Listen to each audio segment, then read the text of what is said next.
ওয়েদারের একটু সাপোর্ট পেলেই বোগনভেলিয়া গাছে ফুল ভরে যায়।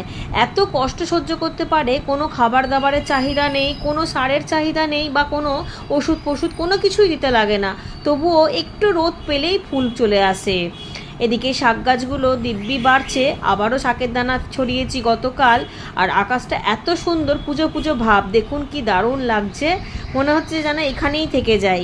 পতাকা লাগানোও হয়ে গিয়েছে। এদিকে আমার ছেলে কিন্তু ভীষণ মনের আনন্দে একটা ঘুড়িও পেয়ে গেছে, সেই ঘুড়িটাকে নিয়েই ব্যস্ত হয়ে পড়েছে। আর একটা জিনিস দেখাচ্ছি দেখুন, কচু গাছে লতিও আসতে শুরু হয়ে গিয়েছে, একটা গাছে চারিদিক দিয়ে লতি হতে শুরু হয়েছে দেখুন।